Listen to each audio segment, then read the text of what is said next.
मित्रांनो नमस्कार, मी प्रकाश पोरे.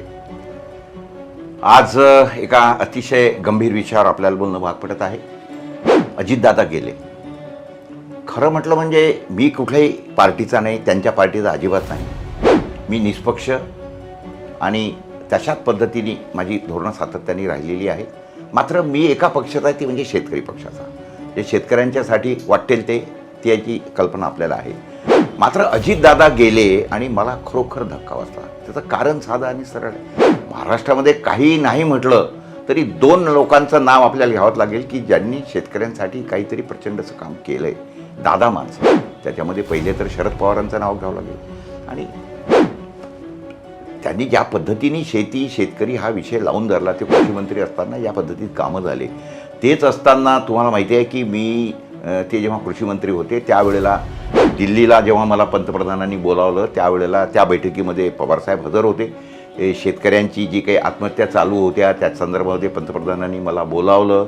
सगळा विषय समजून घेतला. पवारसाहेबही त्याच्यामध्ये होते. पवारसाहेबांनी त्या सगळ्या संदर्भामध्ये जे काही मला सपोर्ट करायचा तो सपोर्ट केला. आणि परिणाम तुम्हाला माहीत आहे, त्याच्यानंतर 72,000 कोटीची कर्जमाफी मनमोहन सिंगांनी केली होती 2007ला.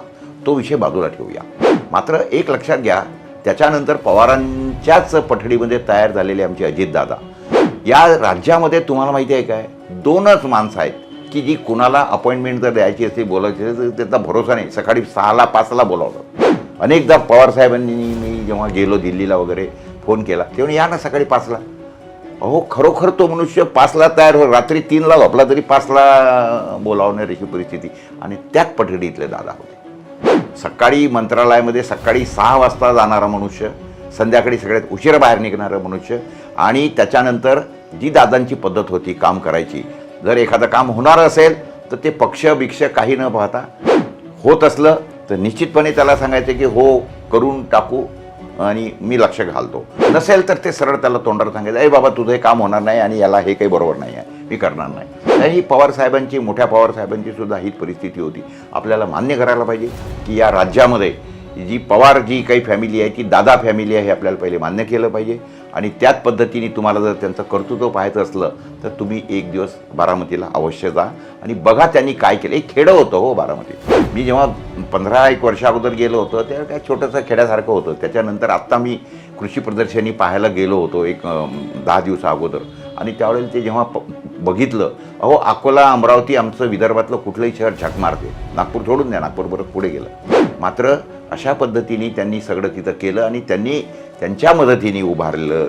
त्यांनी दूरदृष्टीने तिथे उभारलेलं सर्व जे काही संकुलं आहेत, म्हणजे त्याच्यामध्ये विद्याप्रतिष्ठान असेल, त्यांनी तिथं उघडलेले शाळा कॉलेजेस असतील, ह्या कुठल्याही शाळा कॉलेजेसमध्ये कुणाही पोरांकडून ते डोनेशन घेत नाहीत, ॲडमिशनचे पैसे घेत नाहीत. फक्त छोटीशी थोडीशी फी घेतात. आणि एखाद्याकडे फी जरी नसली तरी त्या पोराला ते ॲडमिशन देतात आणि त्या बापाला सांगतात की बाबा तुझ्या ऊसाच्या बिलातून पैसे भरून टाकशील बँकेमध्ये. इतकं सहृदय आहे. तिथं विमानाचं प्रशिक्षण केंद्र आहे त्याच्यामध्ये. आणि निश्चितपणे त्याची फी थोडी जास्त असते. शेतकऱ्यांकडे तेवढे पैसे नसतात.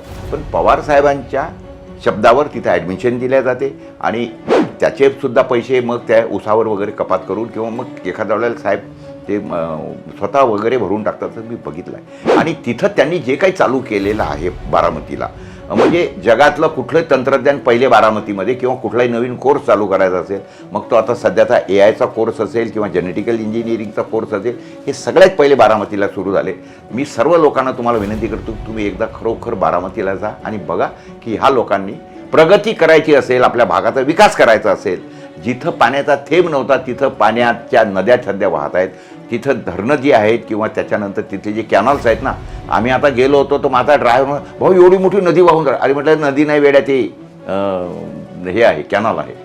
तर अशा पद्धतीने तिथे त्यांनी जे काही ऊसाचं साम्राज्य, साखरेचं साम्राज्य निर्माण केलेलं आहे. त्याच्यानंतर त्याच्यावरच आधारित दुधाचं साम्राज्य निर्माण केलेलं आहे. बाकीच्या संस्था, हो तिथलं नगरपालिका बघा, ही नागपूरमधल्या कुठल्याही शासकीय इमारतीला झक मारायला लावते.